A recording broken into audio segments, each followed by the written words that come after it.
Hello, everyone. Welcome to the University of Maine Cooperative Extension's Preserving the Maine Harvest webinar.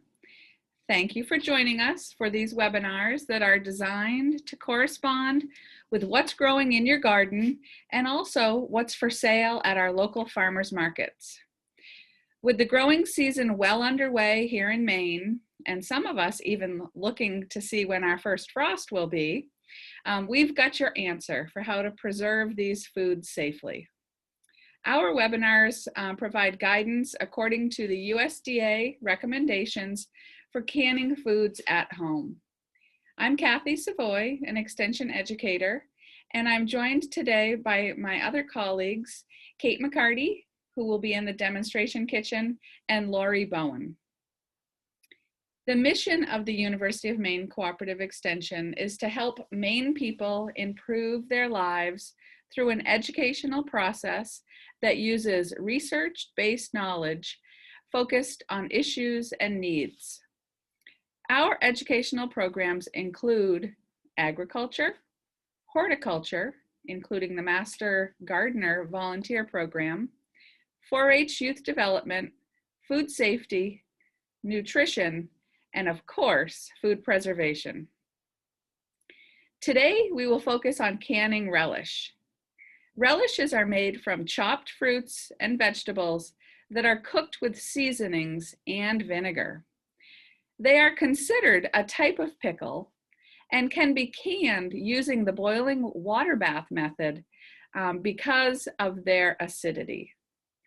We are going to give you all of the tips that you need for creating safe and delicious relishes at home.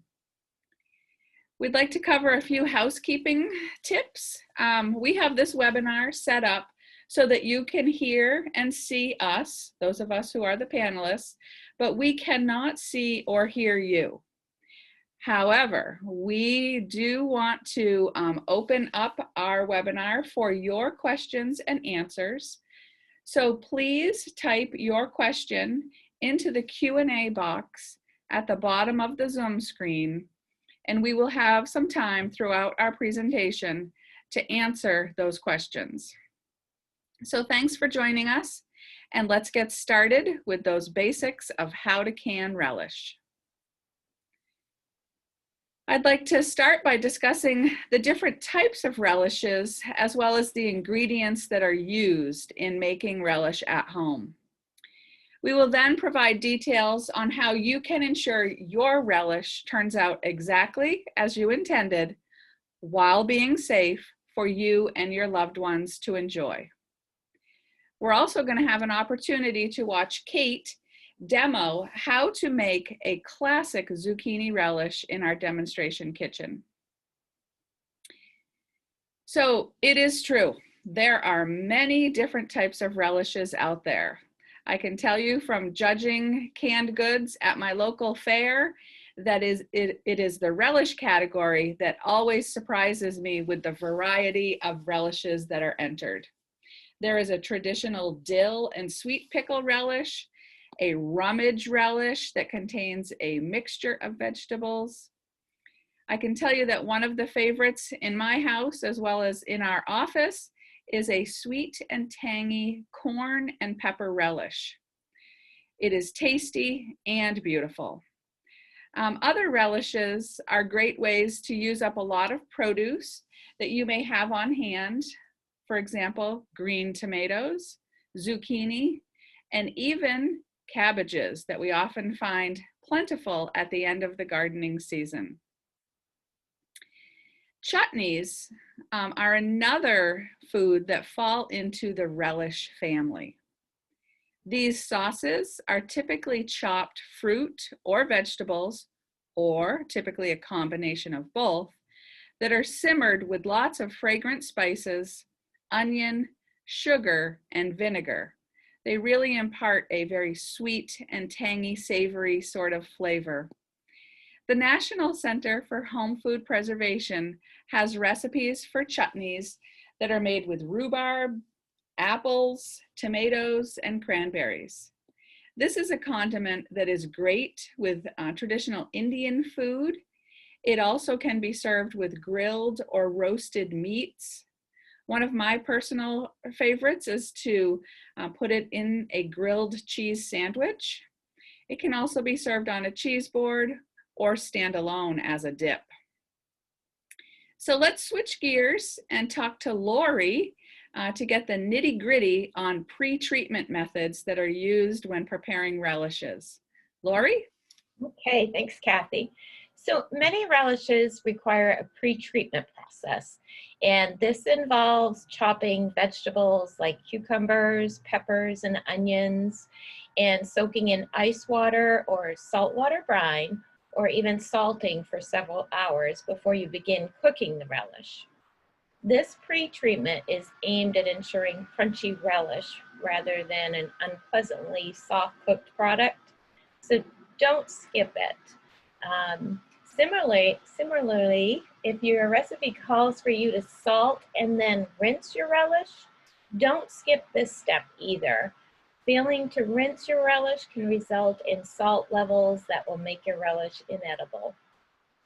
Much of the advice for getting crispy pickles also applies to relish.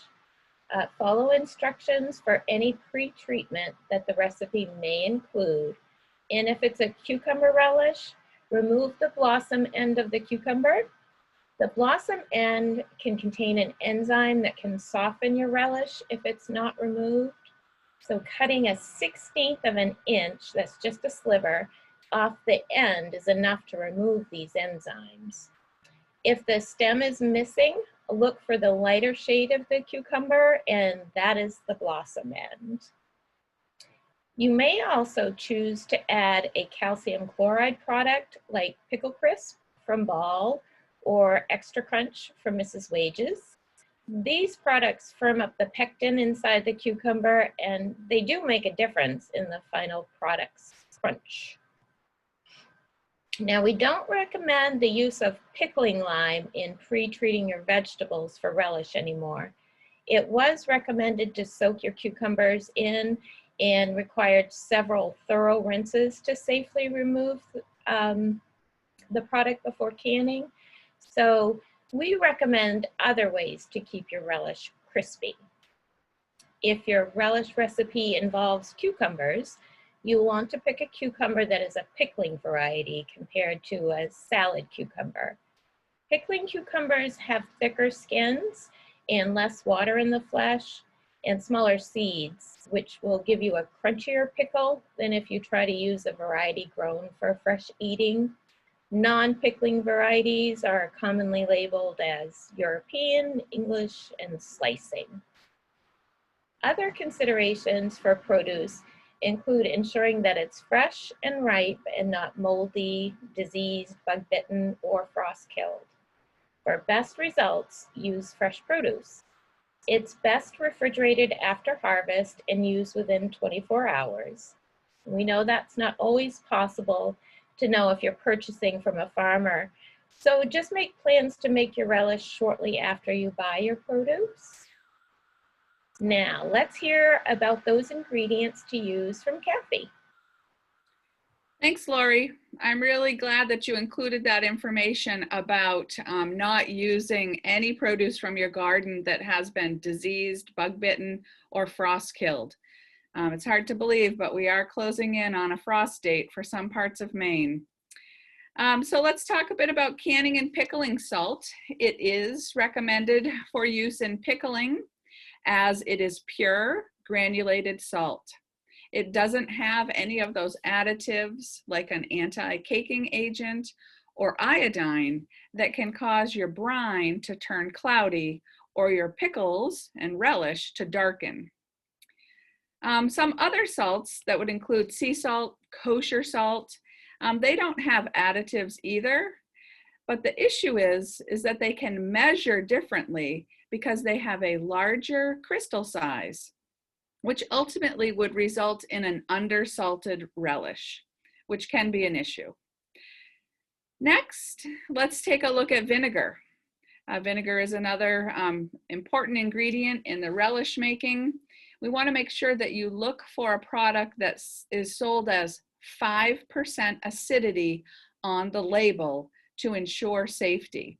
And you can see here that we've got a bottle of vinegar that, and this is a highly sought after item right now, but you can see how on the label we've circled that it has indicated it is 5% acidity. So that is an important safety mark to look for. A vinegar that is less than 5% acidity will not acidify your relishes enough to make them safe for canning. So we want to make sure you're checking that label before you buy them. We also want to remind folks not to use homemade vinegars. The acidity in homemade vinegars vary, and you may not actually have a high enough acid content in your vinegar, which could impact the ultimate safety of your final product. And also do not use unpasteurized vinegar either. As I mentioned previously, we have heard from people, and we have in fact seen it ourselves, that there is a shortage of vinegar on some store shelves. This has happened in years past during the peak of canning season, but we do realize that this year we've seen it as a result of some supply chain disruptions in our grocery stores. Just want to once again say there is no safe substitution for vinegar in relish recipes. So our advice to you is to plan ahead for relish season and make sure you have your supplies on hand that you will need. I've fielded many calls about this issue, and my advice has been to look in less traditional places to find vinegar than a grocery store. Some of those options would include a hardware store, a smaller grocery store, or a large department store that may carry some canning supplies. Let's talk a bit about spices that are used in relishes. So use whole spices for the best quality and flavor in relishes. We also want to emphasize that this year it is important to plan ahead to know if there are any changes due to COVID-19 related to how you can buy bulk spices at health food stores. Some health food stores have put away their bulk spices and require you to call ahead to order those. So again, that is a way to help them to eliminate how many people are touching something in the grocery store, but you do just want to be aware of that and perhaps need to call ahead to be able to buy those bulk spices at health food stores. Relishes when we're preparing our food will darken less if you tie whole spices loosely in a clean white cloth or a cheesecloth bag, and then remove that bag from the product before packing the jars. Powdered spices are recommended in some recipes, but in others, they may cause the product to darken and become cloudy. So we're excited to join Kate in the demo kitchen to start us off with preparing our relish recipe today. Kate? Great, thanks Kathy. So yes, I'm going to make a zucchini relish. It's from the 6th edition of So Easy to Preserve. And it also says that we could substitute in safely some yellow squash. So we've got half yellow squash and half zucchini. And the other ingredients are onions, and then vinegar, sugar, and spices. So I've prepped ahead by grating all of the zucchini. It's 4 pounds, and it's half yellow squash, half zucchini. Gives it a nice varied color effect. So I grated it using the grater disc on our food processor, which I have to admit I'm in love with. If you're not a big food processor person, you could also just do it by hand with the big holes on a box grater. 4 pounds was about 6 large-ish, medium I'd say, zucchini and yellow squash. So it wouldn't be that much work. This is a nice smallish batch. It makes 5 pints of this relish. Truthfully, I have not made this before, so fingers crossed we like it because we'll end up with 5 pints of it. But Kathy pointed out that it's really similar to a bread and butter pickle, which I do like, so it's gonna be great. Okay, so I've got the ingredients graded ahead of time. I also have all my pre-measured ingredients as far as the spices and sugar and vinegar. So the recipe instructs us to combine my 5% acidity apple cider vinegar, 2 1/4 cups of sugar, which might be a lot to you or not. It's going to be delicious either way. And then the spices of 4 teaspoons mustard seed, 2 teaspoons celery seed, and then 2 teaspoons of ground turmeric. Which our turmeric is kind of old at this point, so that's basically there for color. And then because it doesn't have any salt, we figured we'd add a little for flavor, so I've got 1 teaspoon of canning and pickling salt. So these ingredients go into the stock pot to come to a boil. Once that's boiled, we will add our shredded vegetables and bring that to a boil again and boil for 5 minutes. So the other behind the scenes prep work I did for you all was to get our canner ready. So I've got the boiling water bath canner going on the stove here. Let me actually adjust you a little bit so you can see it. There it is. So we've got this great stainless steel canner produced by Ball. It's got a glass lid, which is great because you can see when you have the full rolling boil going on inside the canner. And in there I have 5 pint jars that I washed up ahead of time, covered with water, and then I brought the whole thing to, I would say a simmer, but we have a gas stove, so it's just constantly boiling, unless even down on the lowest heat. Bring it to a simmer. So we're gonna have a hot relish going into hot jars with that boiling water or simmering water once we fill our jars.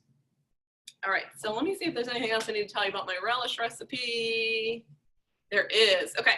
So again, I'm gonna combine the shredded vegetables into this brine once it comes to a boil, and then I'll bring the whole relish mixture to a boil.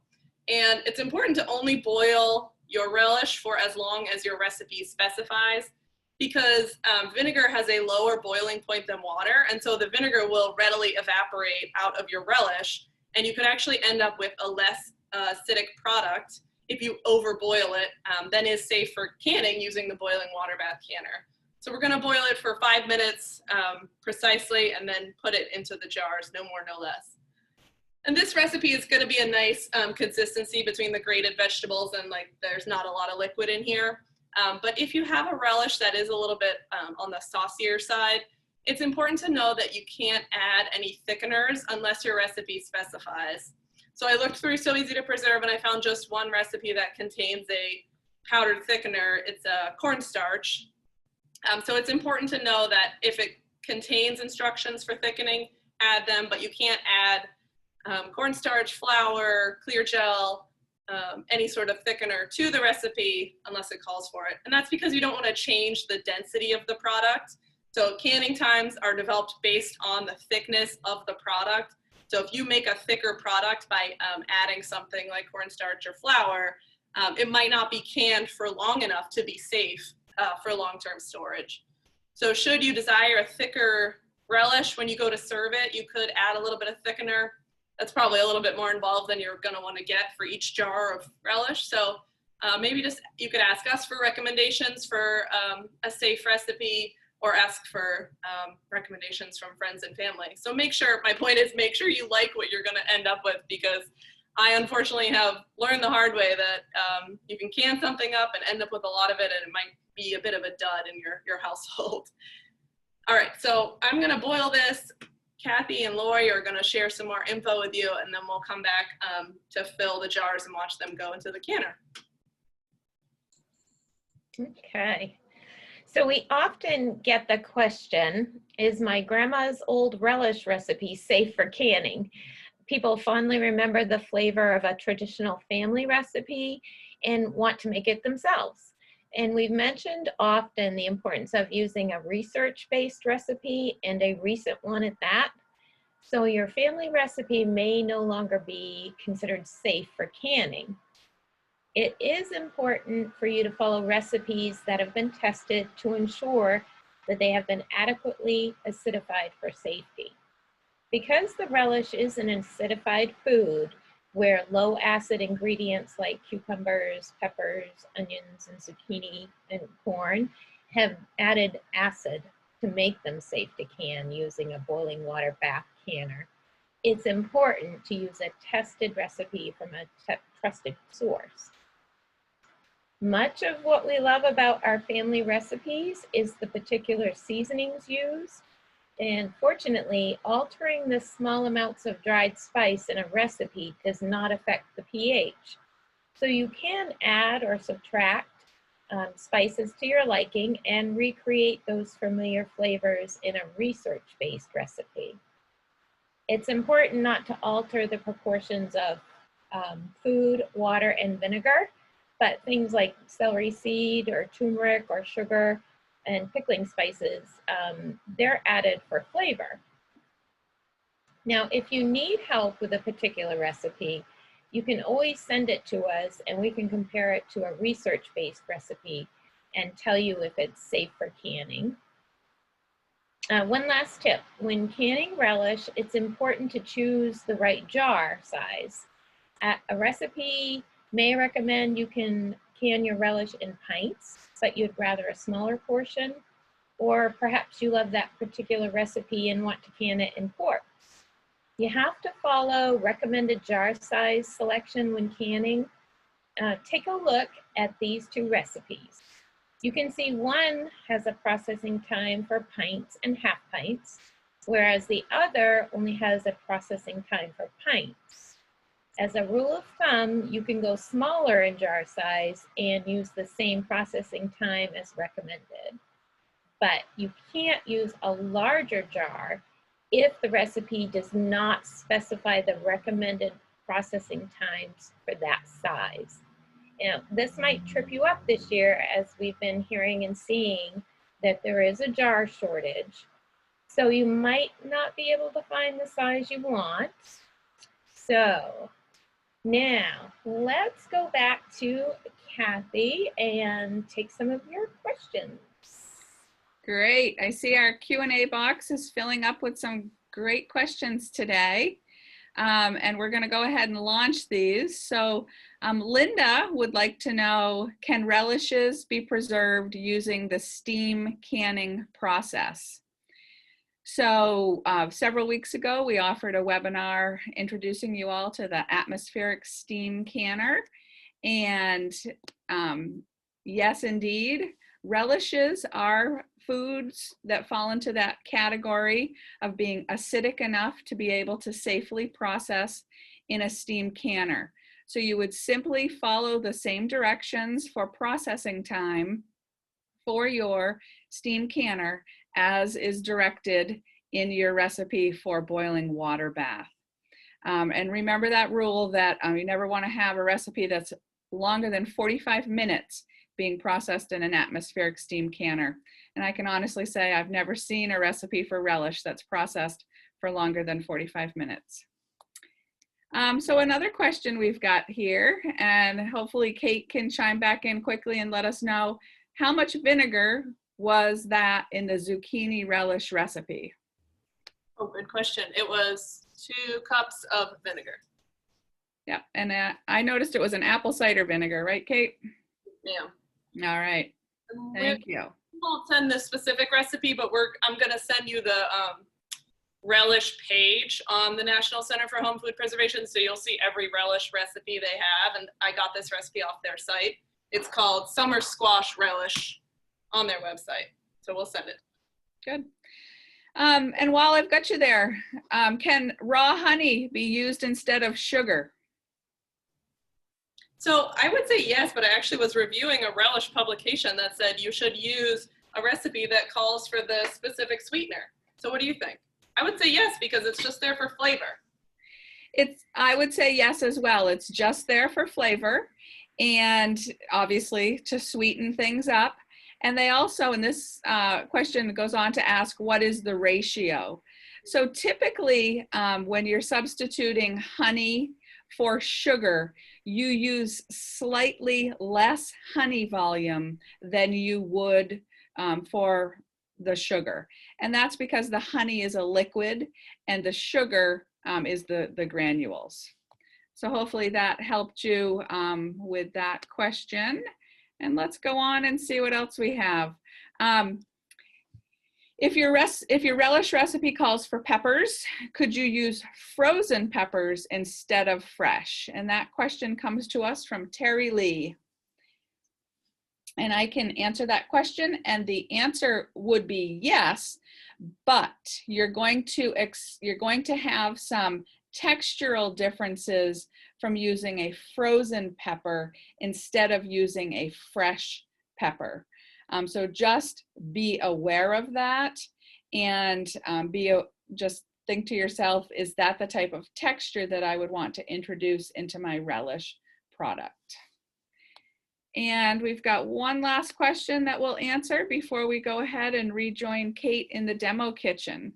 And the question is, can grated carrots or parsnips or chopped peppers be used to replace some of the shredded zucchini in the recipe you're preparing, Kate? Oh, I'm sorry. I was distracted. Will you tell me again? Sorry. And this comes to us from Deborah. So wanting to know if grated carrots or parsnips or chopped peppers could be used to replace some of that shredded zucchini and summer squash that you're using in your recipe. So according to the recipe, the only substitution you can make on the vegetable side is to substitute in either squash or zucchini for those 4 pounds. So no, unfortunately, you'll have to just source out a recipe that calls for those ingredients. And I was surprised that there weren't any red peppers in this, because I feel like that is a traditional zucchini relish ingredient.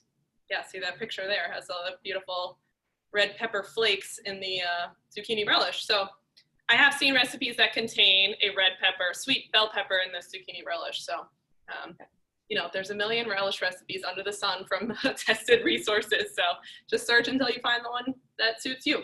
Right. So as far as the question is to, could I substitute carrots? Our response to you is to find a relish recipe that uses carrots as the main ingredient, and then to follow the recipe for that. Remembering that you can tinker with the spices to get it to a different flavor profile. And we're going, Kate, are you ready for us to join you back in the demo kitchen? You are? All right, so back to Kate in the demo kitchen. So our relish has boiled for the recommended 5 minutes with the veggies in there. And I'm gonna put it in the jars for you. So I'll take the 5 jars out. We'll see if it's 5 jars. I feel like canning recipes are like notorious for saying they're going to yield you a certain number of jars and then ending up with far fewer or far more. But we'll see if we have 5 jars here. So I'm using my jar lifter to take jars one by one out and place them now onto a cooling rack. So this is a great, we're not supposed to really promote brand names, but this Pampered Chef cooling rack is the best one that I've used because it's sturdy and doesn't tip over when you have hot jars full of hot food on it, or like a cheaper rack might. So get a nice sturdy rack. You could also use like a baking sheet with a dish towel lined on it. And that will protect your jars from the relatively cold counter, especially if you have stone countertop. So 5 pint jars. Another great option would be to put this in the 8-ounce jelly jar size, because then I would end up with 10 8-ounce jars of relish, which I feel like is a far more reasonable size for me and my husband to eat compared to 16 ounces.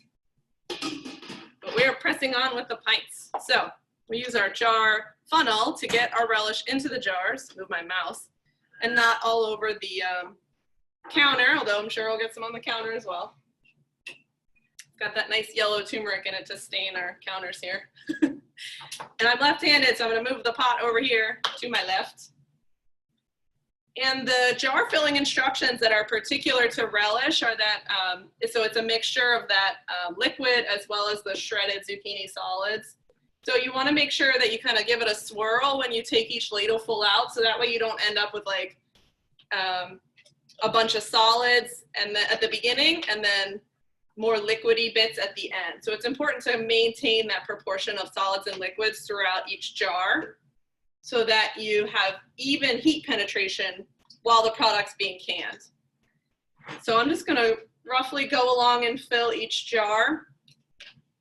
So I'm not adjusting my headspace yet. I'm just filling them up. And this is still nice and saucy, which is great. If you have like a thicker relish that's very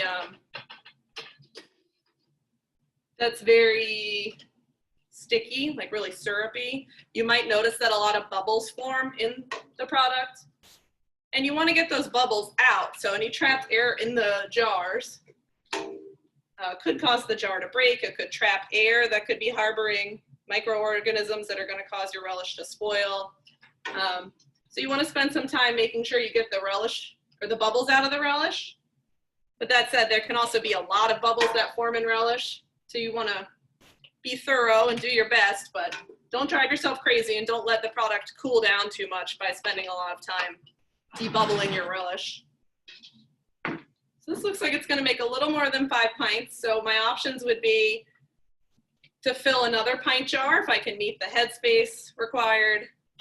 I could fill a smaller jar. So it's always kind of good to pop the next size down in the canner to warm it up so that if you get to the end and you have maybe not the full amount, but a half size down, you could fill that jar too. But I'm just going to do the 5 pints, and then I'll refrigerate this, and we could use it in the next 2 weeks. Keep it in the fridge and enjoy it as fresh, delicious relish. All right, so now we'll take a look at the bubbles. The other end of this headspace measuring tool is used for freeing bubbles. So kind of just stir it around as you press down. You can see some of the bubbles come up out of the relish, which is good. Get them up towards the top. And then adjust the headspace. Headspace kind of all over the place right now. So we're doing a 1/2 inch of headspace, which is characteristic of pickles and relish, other high acid foods like salsas and chutneys. It's the second step up on this little notched tool. So we're giving these out for free to people who complete our evaluation that you'll receive in the email that I'll send you in an hour or so. So tell us what you think. We are reading your feedback and we are loving your comments. So thank you to everyone who has weighed in. And then we'll put one of these in the mail for your time. You'll be on your way to making sure all your headspace is correct. Because we find that's one of the biggest things that new canners, excuse me, not new canners, but experienced canners would take one of our workshops, say, I didn't realize that headspace was so important. So it's important to get that good seal. Make sure you don't have too much space or too little space. Okay, so I'm happy with the 1/2 inch on all these jars. So I'm gonna wipe off the rims of my jars with a clean paper towel. And because this recipe had all that sugar, I'm gonna dampen this a little. That'll help move this sticky relish syrup along. So you want to make sure you have a nice clean contact between the top of the lid here and the bottom, top of the jar and the bottom of the lid. That's where the seal forms. So if you have like a piece of grated onion or squash hanging out, a seal might not form. So really I'm just focusing on the flat glass surface of these lids, jars. And then I have my regular mouth. Ooh, I only have, okay, I've got my lids here. I've got 5 regular mouth lids. And I'm realizing one of these jars is a wide mouth pint. So this won't fit on there. So that guy's not gonna get to make it. Yeah, I don't have any wide mouth lids on hand. So we'll deal with him off camera. All right, and then you add the screw bands. So tighten these on until they're fingertip tight. Yeah, it's very hot. Ball makes this cute little curved pot holder. I wish I had it right now to show you. So you can hold onto the jars. It's a silly thing and it costs $10, so it's a lot for one pot holder, but I love it. Okay, and then the jars can go back into the canner. So my water is still boiling because again, that's all the gas stove knows how to do. So we'll spread these out throughout the canner. Bring this back to a boil. It's kind of starting to die down as these relish jars absorb the heat energy. And then we'll process this relish for 15 minutes. According to my recipe here at sea level, it's 15 minutes. So once the water returns to a boil, I'll set my 15-minute timer. When that expires, we'll turn the heat off, remove the lid again, let it cool for 5 minutes to help that temperature equalize and that heat penetration to finish doing its job. And then I'll take the jars out and put them back on this canning rack. I'll probably clean everything because everything's very sticky. And then put them back on the cooling rack, let them cool undisturbed for 12 to 24 hours. Come back, check the seals, label and date them, and then store them in a cool, dark, dry place for up to 1 year for best quality.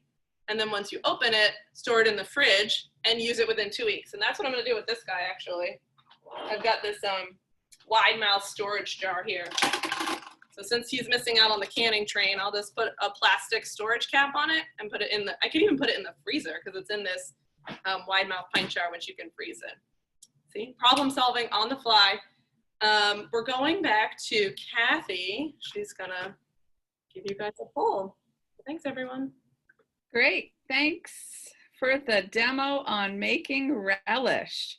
That is certainly a recipe that we will relish later on this year. So we would like to provide a poll for you to answer. And which of these practices is not safe when canning relish? And there are multiple responses to this poll. So go ahead and cast your vote for this poll.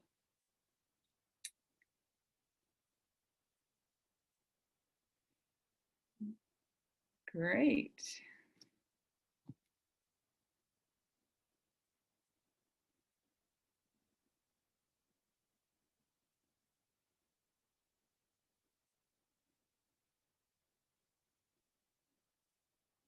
So if you haven't yet cast your vote, go ahead and do that. And we'll go ahead and close the poll and share the results with everyone. And as I mentioned before, there were multiple answers for this question. And certainly we got the point across that it is not a safe thing to do to add flour to thicken a recipe. Also, you heard us clearly when we said we do not advocate for using pickling lime for crispness. But it is certainly okay to leave out celery seeds or to substitute celery seeds for celery salt. That's perfectly fine to do. And then many of you were able to correctly select using quart jars instead of pints, which is something that we would not recommend as being safe because the processing time would not be long enough to process to allow the heat to penetrate into the center of those jars. So great job on answering that poll correctly. And I am going to turn it back over to Lori to see if we have any other questions in the Q&A box. Lori? I think we have one more added, and the question is from Linda. I'm not sure if we got to this before or not, but would it be safe to cut back on the sugar in chutneys?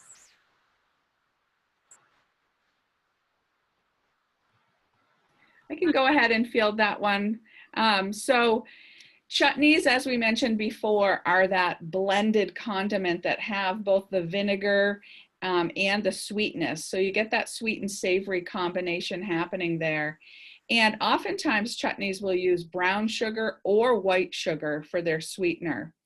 And because this is something that's not like a jam or jelly, which is looking to use that to assist with the forming of a gel, it would be safe to cut back slightly on the sweetness in a chutney recipe.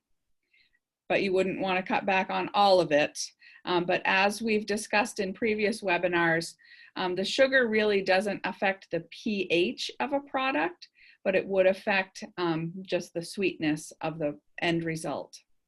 And they do have a lot of added vinegar to compensate for the onions, garlic, ginger, the low acid ingredients. So it looks like a lot of sugar. I mean, it is, but there's also a lot of vinegar. So they kind of cancel each other out. So if you reduce the sugar, you might find that it's unpleasantly like tangy and tart. So yeah. A little, but don't leave it out or.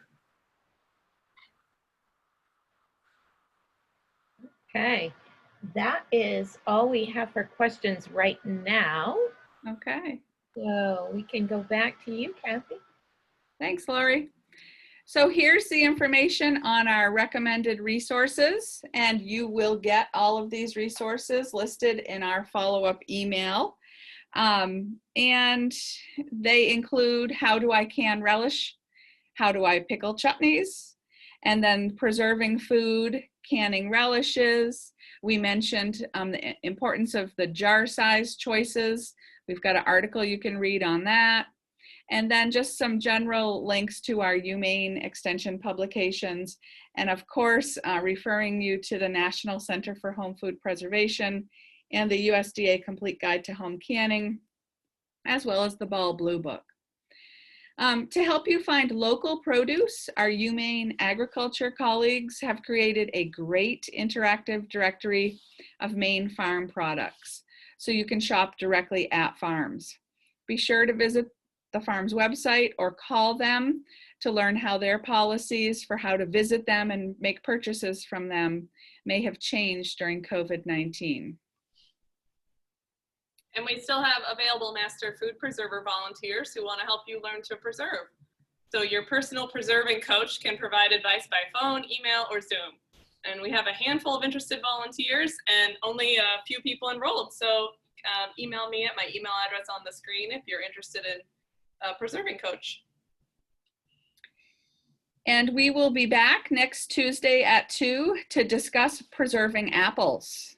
The bounty of Maine apples is on its way, and we want to talk to you about how to preserve those apples using dehydrating, using your freezer, and of course, canning them. Some other topics for September include pressure canning soups and stocks, and fermenting vegetables, which is very trendy, very popular. And we will also be revisiting dehydrating foods, and this time talking specifically about fruits and vegetables. And we will share an email with upcoming registration information, the previously mentioned resources, and recipes from today's topic, and information on how to be paired with a master food preserver coach. We've mentioned our evaluation and certificate of completion. We certainly do enjoy hearing from you via our evaluation, and we will mail you a Headspace tool for free for those of you who provide us with your mailing address. And let's take a second to look in our Q&A box, Lori, and see if we have any questions. We don't, but we do have someone who is saying, this is so cool, thank you. So that's what we like to hear as well. We sure do. Kate, any last minute info from the demo kitchen?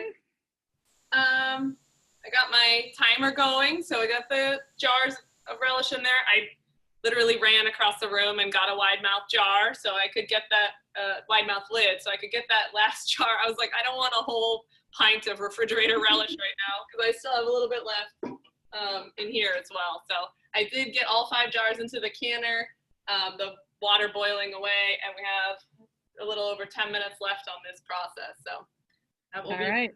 And when the 10-minute bell rings, you'll let them set in, you'll turn the heat off, let them set in the canner with the lid removed, and wait for 5 minutes before you pull them out of the canner. You got it. You got it. All right. Well, we'd like to say thank you to everyone for joining us today. We certainly enjoy bringing you these webinars and look forward to our topics that are coming up for September. If you can believe that it is September already. And get out and enjoy the full moon rising tonight. It's the corn moon. So enjoy seeing that if you're in a place that allows you to be cloud free. Thanks everybody, and we'll see you next week. Bye.